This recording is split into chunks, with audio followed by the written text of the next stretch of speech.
Hello students, आज हम लोग स्टार्ट करने जा रहे हैं ओल्ड इंग्लिश चैप्टर का थर्ड पार्ट। इसके पहले दो पार्ट्स में हम लोगों ने एंग्लो सैक्सन्स और एंग्लो सेल्टिक के रिलेशंस के बारे में, उसके बाद इंग्लिश के डायलेक्ट्स के बारे में जाना था। दूसरे वाले पार्ट में हम लोगों ने देखा था कि र्यूनिक अल्फाबेट क्या होता है और उसमें जो लिखावट होती थी वो कैसे हुआ करती थी।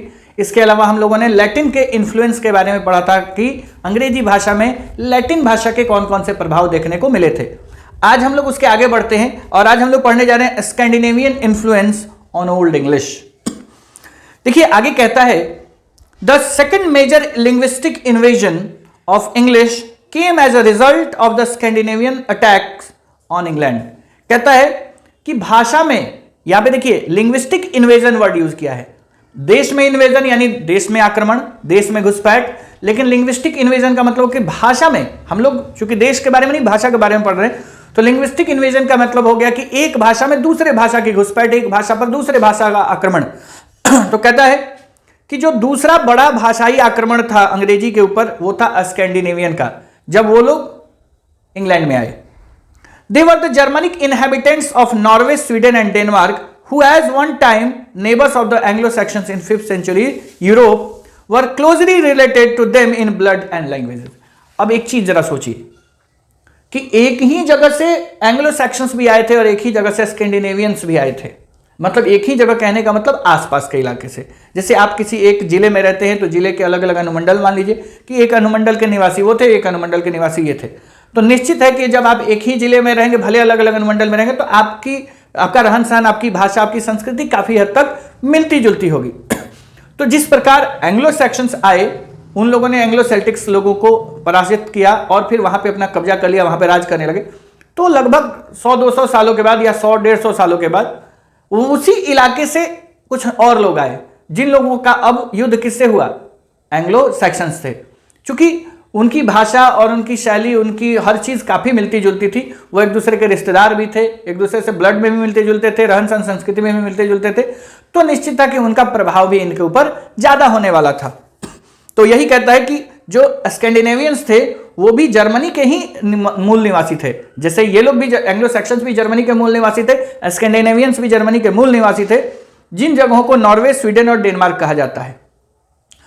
और वो एक समय 5वीं शताब्दी में जब एंग्लो सैक्सन्स वहां थे, वो इनके पड़ोसी भी हुआ करते थे और इनसे खून में, भाषा में, हर चीज में काफी मिलते जुलते थे। These daring sea faring people were called Vikings. और ये जो थे ये समुद्र से थोड़ी दूर के इलाके में रहते थे और ये काफी साहसी, काफी लड़ाकू टाइप के लोग थे और इन्हें वाइकिंग्स कहा जाता था। जैसे उन्हें एंग्लो सैक्सन कहा जाता था, वैसे ही इन्हें वाइकिंग्स कहा जाता था। Viking age from the middle of the 8th century to the beginning of the 11th century. इसलिए ऐसा माना जाता है कि जैसे 5वीं शताब्दी में एंग्लो सैक्सन्स आए, वैसे 8वीं शताब्दी में फिर वहां से वाइकिंग्स आए। लेकिन चूंकि काफी ये लोग मिलते जुलते थे तो भविष्य में घुल मिलकर एक हो गए। और 11वीं शताब्दी यानी 1066 ईस्वी जो ओल्ड इंग्लिश का एंड माना जाता है, तब तक उनका इन्फ्लुएंस चला या उनका राज चला। तो ऐसे समझिए कि जर्मनी के ही दोनों पार्ट थे, एंग्लो सैक्सन्स भी और वाइकिंग भी। एंग्लो सैक्सन्स 5वीं शताब्दी में आए और वाइकिंग्स 8वीं शताब्दी में आए। इनमें काफी मेल जोल था, काफी एक दूसरे से काफी क्लोज थे, लेकिन उन्होंने आक्रमण किया, इनके ऊपर उनका राज हुआ और फिर धीरे धीरे ये आपस में घुल मिल गए। लेकिन फिर भी भाषा में परिवर्तन देखने को मिला। कौन सा परिवर्तन देखने को मिला? अगले पैराग्राफ में दिया गया है। Scandinavian influence on Old English vocabulary, शब्दावली पर क्या प्रभाव पड़ा? The result of 2 centuries of close contact with the Scandinavians had an unavoidable effect on the language of the Anglo-Saxons। अब सोचिए 300-200 सालों तक वो लोग आए और फिर इनके आने के बाद ये भी 200-300 सालों तक रहे। तो ये जो 200-300 सालों का क्लोज कॉन्टैक्ट था, निश्चित था कि उसका असर भी इनको इनकी भाषा के ऊपर देखने को अवश्य मिलता और वो देखने को मिला भी। This influence was not immediately apparent because of the hostile relationship between the Danes and the Anglo-Saxons. Towards the end of the 9th century, peaceful coexistence prevailed and many Danish words entering English which were very basic in nature। कहते हैं शुरुआत में तो साफ साफ तौर पर ये बदलाव, ये परिवर्तन, ये क्लोजली रिलेशन देखने को नहीं मिलता था, लेकिन धीरे धीरे 100-150-200 सालों के बीतने के बाद इनके बीच में धीरे धीरे क्लोज कांटेक्ट हो गया। धीरे धीरे इन लोगों में पीसफुल कांटेक्ट हो गया एक दूसरे के साथ। ठीक वैसे ही जैसे एंग्लो सैक्सन्स और एंग्लो सेल्टिक्स एक दूसरे से टूटे फूटे हुए थे, लेकिन बाद में वो लोग एकजुट हो गए। बिल्कुल उसी तरीके से ये वाइकिंग्स, जिन्हें डेन्स भी कहा जाता था, मतलब डैनिश लोग, डेनमार्क जिसे हम लोग कहते हैं तो डैनिश लोग और ये एंग्लो सेक्शंस फिर एक दूसरे के साथ पीसफुली रहने लगे। और जैसे ही आप लोग एक दूसरे के साथ पीसफुली रहने लगेंगे, एक दूसरे से चीज़ों का आदान प्रदान, भाषाओं का आदान प्रदान, संस्कृति का आदान प्रदान निश्चित हो जाएगा। और जो ये वर्ड्स थे जिसे इंग्लिश में वाइकिंग्स के द्वारा लाया गया, स्कैंडिनेवियन इन्फ्लुएंस के द्वारा लाया गया, वो बहुत बेसिक नेचर वाले वर्ड्स थे। These words entered through everyday interaction. Some of these words are basic nature word कहने का मतलब क्या है? आप लोग एक चीज जरा सोचिए, हम लोग पर डे बोलते हैं, एक दूसरे से बातें करते हैं, लेकिन क्या हमें पता है कि हम लोग हिंदी बोलने के क्रम में बहुत सारे इंग्लिश और बहुत सारे उर्दू के वर्ड्स का इस्तेमाल करते हैं? शायद हमें अंदाजा भी नहीं है कि हम लोग रोज हजारों शब्द उर्दू और इंग्लिश के इस्तेमाल करते हैं, बिना उर्दू इंग्लिश सीखे हुए या बिना इस बात का ध्यान दिए हुए कि हम लोग जिस शब्द का प्रयोग कर रहे हैं वो उर्दू का है या इंग्लिश का है। इन द सेम वे उस समय भी यही होता कि जब धीरे धीरे इन लोगों में आपस में क्लोज कांटेक्ट हो, तो इन्हें पता भी नहीं चला कि हम लोग रोजमर्रा में कब एक दूसरे के शब्दों का प्रयोग करने लग गए। ये वर्ड्स थे birth, bank, bull, call, clip, die, drag, egg, fellow, gap, give, get, guess, harbour, hit, hill, ill, kid, knife, leg, low, meek, muck, odd, race, raise, root, rotten, scare, score, seat, sister, sky, sly, tight, trust, want, weak और window. इनमें से अधिकतर 99% words आज भी इस्तेमाल किए जाते हैं, जो कि अंग्रेजी में पहले से नहीं था। ये स्कैंडिनेवियन इन्फ्लुएंस की देन है कि ये सारे शब्द अंग्रेजी भाषा में प्रवेश कर गए। Apart from this, Scandinavian borrowings are found in family names and place names. Scandinavian से केवल यही शब्द नहीं लिए गए थे, कुछ फैमिली नेम्स और कुछ प्लेस के नेम्स भी लिए गए। It is interesting to notice that Scandinavian words were not restricted to nouns, verbs and adjectives.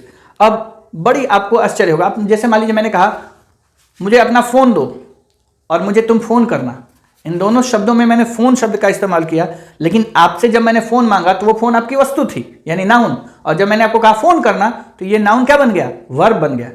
आप लोग सोच रहे होंगे एक ही शब्द नाउन भी, एक ही शब्द वर्ब भी, तो अंग्रेजी में ऐसे तमाम शब्द देखने को मिलेंगे जो नहीं केवल एक ही पार्ट्स ऑफ स्पीच में इस्तेमाल नहीं किए जाते, एक ही शब्द कई सारे पार्ट्स ऑफ स्पीच में इस्तेमाल किए जाते हैं। तो आप ऐसे समझिए, प्ले मतलब नाटक भी होता है, प्ले मतलब बजाना भी होता है, और प्ले मतलब खेलना भी होता है। तो प्ले मतलब जब खेलना और बजाना होता है तो वो वर्ब होता है, लेकिन वही जब प्ले मतलब नाटक होता है तो वो एक नाउन होता है। तो ऐसे बहुत सारे वर्ड, जैसे हम लोग बोलते हैं वर्क हार्ड और हार्ड वर्क। हार्ड वर्क में वर्क नाउन है और वर्क हार्ड में वर्क वर्ब है, और हार्ड वर्क में हार्ड एडजेक्टिव है और वर्क हार्ड में हार्ड एडवर्ब है। आप खुद सोचिए, एक ही शब्द या तो मीनिंग बदल जाता है या पार्ट्स ऑफ स्पीच बदल जाता है। तो यह स्कैंडिनेवियंस की देन थी कि बहुत सारे वर्ड्स जो नाउन, एडजेक्टिव, एडवर्ब हर जगह सेम तरीके से इस्तेमाल किए जाते थे। Structure words like prepositions and conjunctions and other forms such as pronouns and adverbs were freely borrowed. आपको पहले बता दूं स्ट्रक्चर वर्ड्स क्या होते हैं। ऐसे वर्ड्स जिनको हम चेंज नहीं करते हैं, जिनका कोई फॉर्म नहीं होता, जैसे प्रीपोजिशंस, कंजंक्शंस, ये ऐसे वर्ड्स हैं जो एज इट इज और फिक्स्ड यूज किए जाते हैं। प्रोनाउंस, आप ही की जगह ही में कुछ नहीं जोड़ सकते हैं, इन में, ऑन में कुछ नहीं जोड़ सकते हैं, एंड में, और में, बट में कुछ नहीं जोड़ सकते हैं। क्यों? क्योंकि ये एज इट इज बोरो किए गए हैं और एज इट इज इस्तेमाल किए जाते हैं। प्रीपोजिशन, कंजंक्शंस एंड प्रोनाउंस, ये वो ग्रुप है जिसमें फिक्स्ड वर्ड्स हैं अंग्रेजी ग्रामर में, और ये सारे वर्ड्स उसी फॉर्म में इस्तेमाल किए जाते हैं, उसका कोई दूसरा फॉर्म नहीं होता है। वर्ब के अलग फॉर्म्स होते हैं, नाउन के होते हैं सिंगुलर, प्लुरल, यहां तक कि एडजेक्टिव्स का भी होता है कंपैरेटिव और सुपरलेटिव, एडवर्ब का भी होता है कंपैरेटिव और सुपरलेटिव। लेकिन प्रोनाउंस, प्रीपोजिशंस और कंजंक्शंस फिक्स्ड वर्ड्स होते हैं, ये निश्चित काम के लिए निश्चित वर्ड बने हैं। अगर मुझे ही कहना है तो सब्जेक्ट के लिए ही कहूंगा, ऑब्जेक्ट के लिए हिम कहूंगा, पॉजिटिव के लिए हिज कहूंगा, रिफ्लेक्सिव के लिए हिमसेल्फ कहूंगा, तो हर चीज के लिए बना हुआ है वर्ड। तो कहने का मतलब क्या है कि कुछ स्ट्रक्चर वर्ड्स थे जो फ्रीली बोरो किए गए। क्यों? क्योंकि इनको पता था कि ये एज इट इज यूज करना, इसमें ज्यादा दिमाग नहीं लगाना है। The Old English pronouns hie, hiera, him were replaced by the Danish counterparts they, their and them. देखिए यहां पे एक और चीज आपको जानने लायक है कि ओल्ड इंग्लिश के टाइम में ऐसे बहुत सारे शब्द थे जिन शब्दों का अब बिल्कुल प्रयोग नहीं होता है, बल्कि उनकी रिप्लेस करके उनकी जगह दूसरे शब्दों का प्रयोग किया जाता है, जिसका एग्जांपल आपके सामने है। Hie, hiera and him. Hie हो गया दे, हाइरा हो गया देयर, एंड हिम हो गया देम। इसका मतलब यह है कि इन लोगों ने जो वर्ड पहले इस्तेमाल किया बाद में उन लोगों ने डैनिश वर्ड से रिप्लेस कर दिया, यानी उसकी जगह पर डैनिश वर्ड यूज करने लगे। Words like both, same, aloft, seemly, to till, fro, through are all Scandinavian in origin. ये सारे ओरिजिनली स्कैंडिनेवियन वर्ड्स हैं, इंग्लिश वर्ड नहीं है। इसीलिए मैं कई बार कहता हूं कि इंग्लिश दुनिया की सबसे ज्यादा मिश्रित भाषा है, क्योंकि ये दुनिया के कई सारी भाषाओं का मिश्रण है।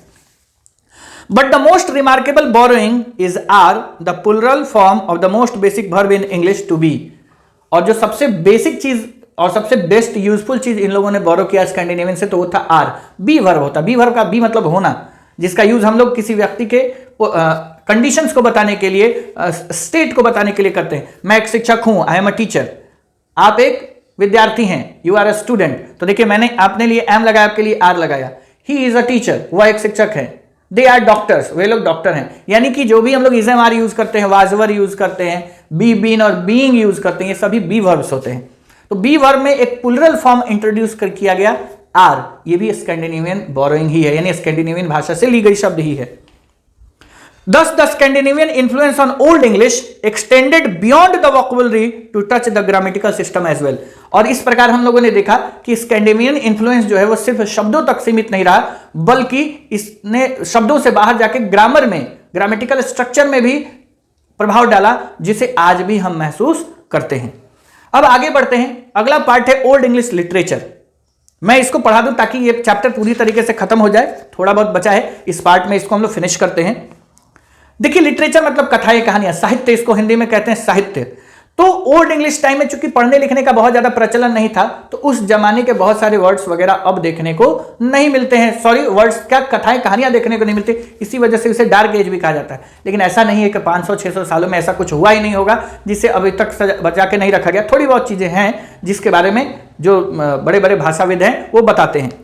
The literature of the Anglo sections is of two types. Anglo sections के टाइम के जो लिटरेचर थे वो दो टाइप के थे। The first is that which was undoubtedly brought by the Germanic tribes when they invaded England and is preserved in the oral tradition। पहले वो साहित्य जो एंग्लो सेक्शंस अपने साथ जर्मनी से लेके आए।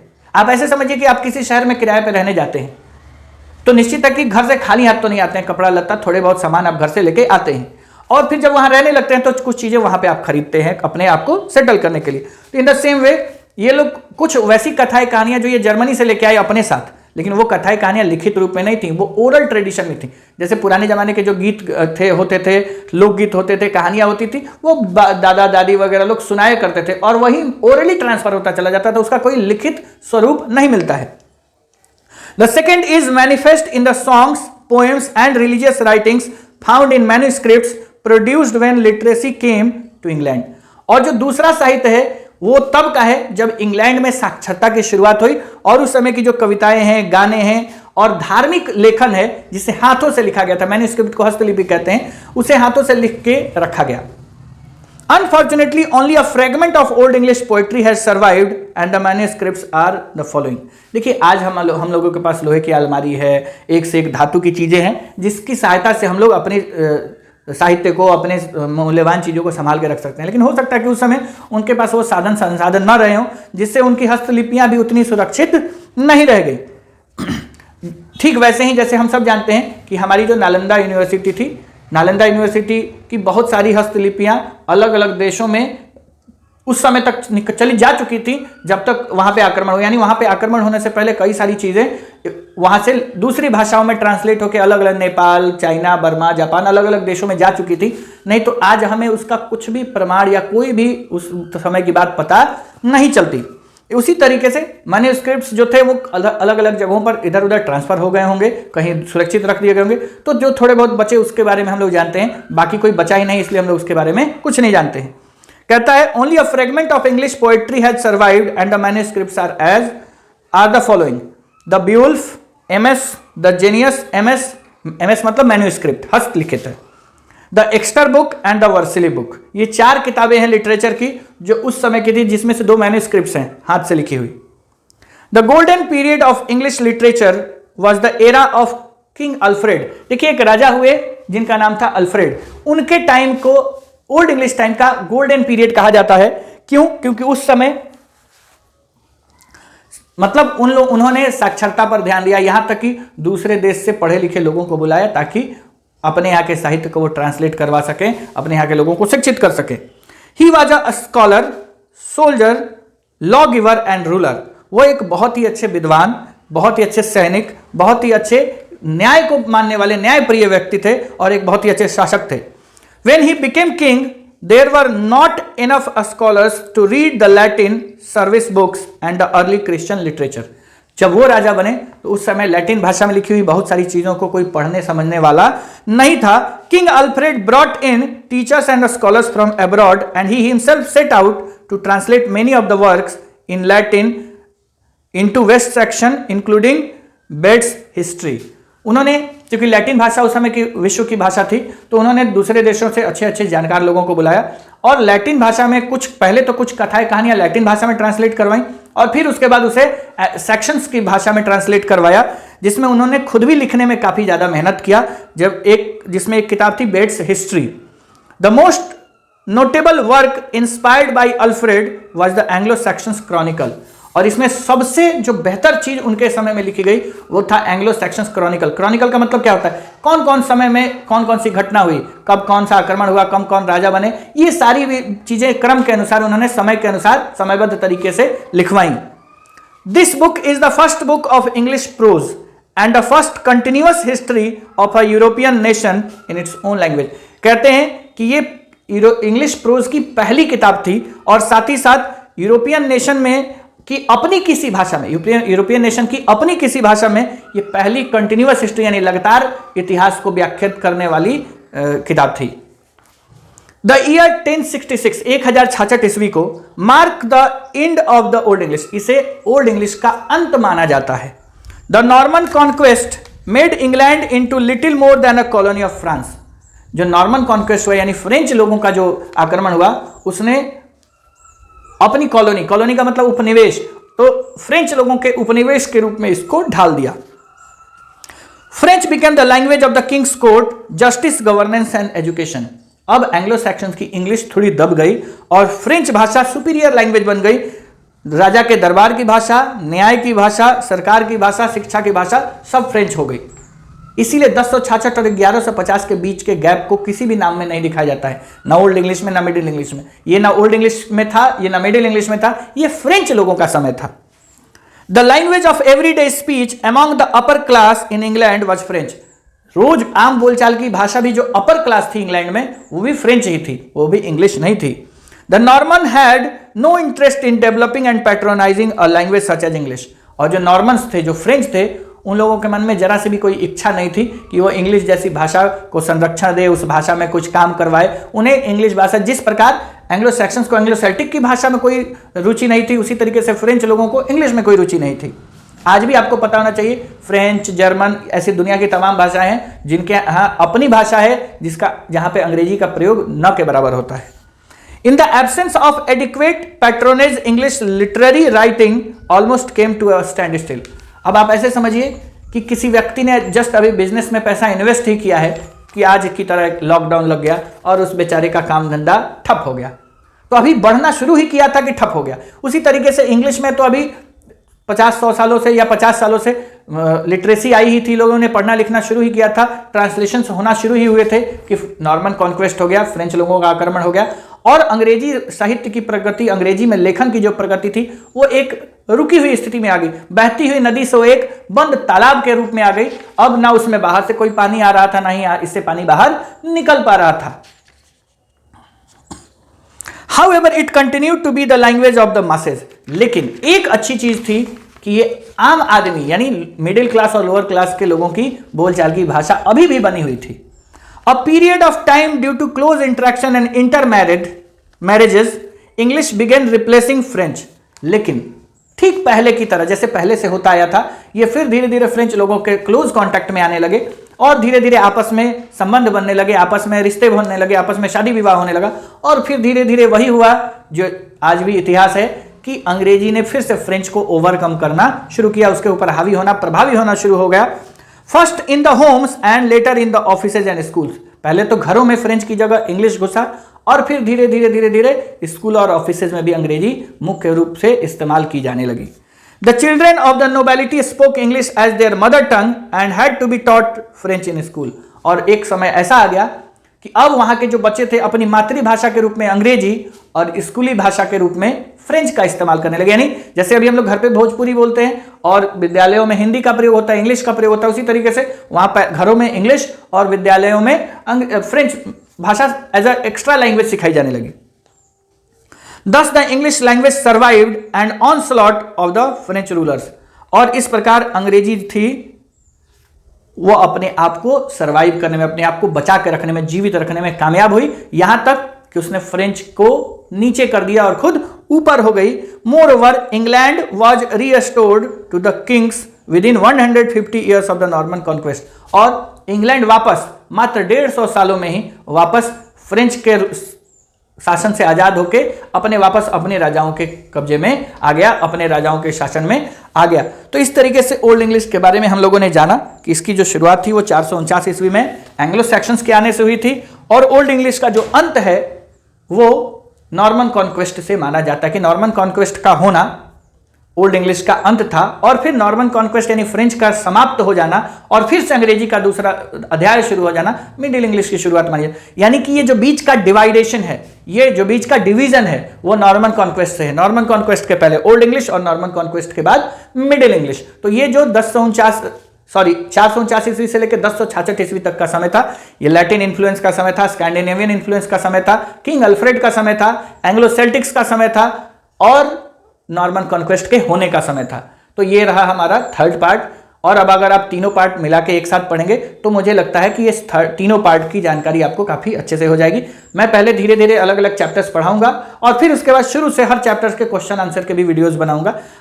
2-3 दिनों से हम लोग थोड़ा लाइट्स की प्रॉब्लम फेस कर रहे हैं, इसलिए वीडियो बनाते समय अभी लाइट बिल्कुल नहीं है और मुझे काफी पसीने आ रहे हैं, हम लोग जैसा देख रहे हैं। फिर भी आप लोगों की पढ़ाई बाधित ना हो इसलिए मैंने वीडियोस को बनाना इस गर्मी वाली स्थिति में भी बंद नहीं किया। उम्मीद करेंगे आपको वीडियो अच्छी लगेगी और आप लोगों को समझ में भी आएगा। और मैं आपसे एक और उम्मीद करूंगा कि आप अपने फ्रेंड्स तक मेरे वीडियोस को, मेरे चैनल को पहुंचाइए ताकि मेरा उत्साह और बढ़े और मैं आप लोगों को ऐसे ही अंग्रेजी के अच्छे अच्छे टॉपिक्स, लिटरेचर के, ग्रामर के, स्पीकिंग के, ट्रांसलेशन के, वर्ड सेक्शन के लाऊं और आप लोगों को भी फायदा मिले और लोग मेरे बारे में भी जाने कि मैं कैसा पढ़ाता हूं। Thank you.